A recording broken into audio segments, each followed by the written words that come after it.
Alright, welcome back to Monster Hunter World. I'm gonna actually have to talk kind of quickly this time, because this is by far the shortest video I've ever narrated. For a couple of reasons. The main one being that the entire Safi'Jiiva quest has like a 20-minute time limit. And if you're wondering why I'm acting kind of weird, because I was eating ice cream, and turns out it's kind of hard to do that while doing this. So, there you go. That's why. But yeah, Safi'Jiiva. This is the first one I'm actually going to be doing in multiplayer. And, spoiler alert, but I got pretty hard carried through this. So there's a guy, I think you can see him on the sidebar, Don't K, who's like MR 999, which is like the maximum. He might be MR 899, but either way, that's still a ridiculously high number. So yeah, he's basically a god. He's also main Insect Blade, which is kind of weird, because most like super duper high ranked players tend to use the longsword, but kind of cool to see more of us out there. But yeah, Safi'Jiiva. So this is the adult, full-grown version of Xeno'jiiva, who is obviously the final boss of the original Monster Hunter world before the expansion. So he kind of works. He's a 3-stage boss fight, effectively. So we're currently on the first level, and so what he does is he'll slowly drain energy from the environment. And as he does, he will move down to the second layer until finally into the third layer, and eventually you can kill him down there, and carve up his corpse, as you do. So this is one of the runs where I won't actually get all of the part breaks. In fact, I'd say it's basically impossible to really get all the part breaks unless you have a really well-coordinated team, which, yeah, we're basically 3 strangers online. We don't have very good coordination, but yeah. So he's going to go ahead and go on down, and so we shall follow. There's a couple of environmental traps as well. I think there's some vines and some rocks, and in the very lower level there's some gas explosions you can use to deal a bunch of damage to him. He's got about 46,000-ish health, I believe. Yeah, right there, that's him actually draining the land. So you see these crags around here, and so those are really useful for his ultimate attack, which I think most people probably know of. Most of his attacks seem to be based around, he's got a few physical attacks, his main ones are he has breath attacks, and he also does a lot of ground attacks, where like he'll explode the ground with energy and whatnot. He's got a bunch of breakable parts too. His tail can be severed, all 4 of his legs can be broken independently, his back, head, and wings can also be broken. So, yeah, he just doesn't really have enough health for you to actually really break all of his body parts in any, like, reasonable fashion without killing him first. Because with something like Shara's Valda, he only really had 4 breakable parts. One of them was technically the same part broken twice. So what I'm doing here is I'm mostly just attempting to get mounts off. That's really the only thing I'm good for. I don't really have the damage to really do much, so yeah, I am really getting carried. Sorry, Deshinarian, I don't know what that would be, but I checked later on, and he's like MR 120, which is still pretty good, but again, Mr. MR 999 over here is definitely doing most of the work, I would guess. Another couple interesting things about Safi is that he sort of works, I think, as you've seen, kind of like, what's his name? Kultharoth. So you'll earn, like, various points and whatnot from having other people complete objectives. Okay, there's one of the energy attacks. He also cancels my sharpening, so I have to do it again. I think yeah, go ahead and do it again. So now he's going down to the final layer. Yeah, that's because of the ice cream. Don't worry about it. And so here we go. What else was I? Kultharoth. So he sort of works like Kultharoth. It's done in its own little siege side quest, kind of also like Kultharoth. I would have liked to have done the Kultharoth side quest, event quest, but unfortunately it rotated up before I could really end up getting to it. So it might be a while before it comes back up to do it again. I'm hoping I will be able to get the Elatrion side quest done before then, so that's on my big list of things to do. Also, Don't K, you have some pretty hilarious side messages, so I need to get those. I need to set those for myself at some point. I've seen some pretty funny ones whenever I've done multiplayer quests, so that's also on my big list of things to do, along with well, now figure out weapon awakening, because that's a thing now. I did not know that was going to be a thing, but hey, there you go. Another interesting thing about Safi'Jiiva is he also provides rewards in the form of weapons. So, really the only way they're actually useful to me are his insect glaive weapons, because that's the only weapon I think I'm any good with. I've used a couple of them, they're actually pretty decent. So, there you go. He also has some weapons and armor you can make with his parts, so I'm probably going to spend the next couple of days just farming the crap out of him, because his armor looks pretty sick, I'm not gonna lie, and he also has some pretty cool looking insect glaive that you can make with his parts. So yeah, that's what I'm gonna be spending my time doing. The armor I'm using here is the Stygian Zenogre armor, because it has really good resistance against yeah, there's back broken. I get fire and dragon, which are his main two elements. Although, realistically, as long as he's not the one focusing you, he'll focus on whoever deals the most damage, I think.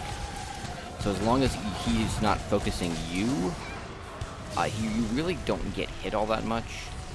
Oh, this is his ultimate, so he's gonna pour a giant blue fireball thing down. He's gonna run behind these rocks. He's gonna blast that little thing down, and then my software's gonna lag, because that's how it do. It's kind of similar to the Ecliptic Meteor from Behemoth, so if you know how that works, it works pretty much the same.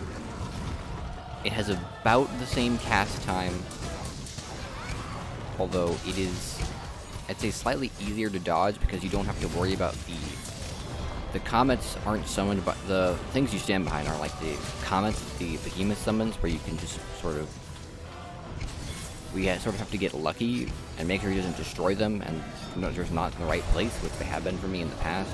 Kind of screwed. These are sort of just scattered all around the arena in various spots, and usually there's going to be one near you. Although I have heard there is a random chance that he can straight up put multiple of them down, like do the attack twice in a row, which seems fair, I guess. Sarcasm. I haven't actually seen him do it yet. I know he does do it quite a bit more often than the Behemoth, from what I can tell, but it's not like he ever does it twice in a row, at least not from what I've seen. So, right now we're just trying to kill him, basically. That's all, the only thing we're trying to do. Again, there's a 20-minute time limit on this thing, and it's simultaneously a lot longer than you'd think it would be. It feels a lot longer, but it is pretty damn short too. So you really do need multiple people in order to try and get this guy down. Otherwise, I know you can kill him alone, and I've seen people suggest builds and various other things to do just that, but it's pretty clear to me that he was intended to be fought with multiple people. Usually when I fight monsters, I will try and fight them alone, just because it's sort of a personal challenge I have. I think I mentioned this before, where I like fighting each monster alone and with 0 feints and getting all the part breaks. That's something I really like doing. But with monsters like these, it's pretty clear to me that they were intended to be fought as a team. I think the only exception I've really made is possibly Safi'Jiiva, but I think you actually are supposed to fight him alone, like the cutscenes seem to indicate that. So that's sort of my reasoning. So yeah, that's another thing that's really cool. So you can actually cancel his ultimate with using flash pods. So it's pretty cool if you can get it off, but I am told the timing is actually quite difficult to do. So I don't know how true that is. I'm just sort of repeating what I heard from the wiki. And the wiki claimed that it was pretty hard timing to pull off, but fortunately, our savior here, Mr. Don't K, manages to do it, and he also gets the tail off. That's why I selected this run. I do have a couple of other runs of him. Yeah, there's kind of Safi'Jiiva, but this is the only one I actually got the tail off for, and so I figured, why not? Also, I don't think anyone actually fainted during this run, so I'm pretty sure. Yeah, 90% sure. Because I haven't found many good... I think this is the gas explosion, yeah. I'm pretty sure he actually dies over here. And he dies in, I think, if I'm not mistaken, he ends up dying in a pretty hilarious fashion. So I'll point it out when it happens, but I'm just sort of trying to get mounts off. Keep wheeling on him. We haven't really broken that many of his parts, but it's not a huge deal, because, again, don't expect to break all of his parts. In fact, I would say you're pretty much guaranteed not to break his parts. All of his parts, because he's just got so many. Again, I don't know if the wings break independently. If they do break together, then that would sort of help, but if they don't, he's got like 7 parts, including the tail sever. If they do break independently, then it's 8. So, yeah, like, with the amount of health he has, plus the amount of parts you have to break, plus the very short time limit, like, yeah, I think I actually killed him with my insect. Which is kind of hilarious to me. Yeah, I probably should have just gone ahead and just started carving him there, because this is why that 60-minute clock, I know a lot of people complain about it, I mean, you know, it'd be kind of great if we could just leave early, but this is why the 60-minute clock exists, because, good lord, you do really need it for monsters like Safi'Jiiva, where there's like 8 potential carves, because there's 6 on his body, there's 2 on his tail. Actually, I don't even get the second. I get the first tail carve, but I don't actually get the second one.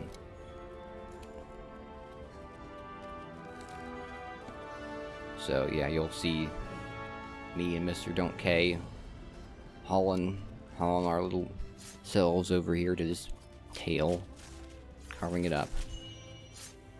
Although it is also kind of random, because I've seen that there's a long carve animation and a short one, and I got a lot of the long ones, which is...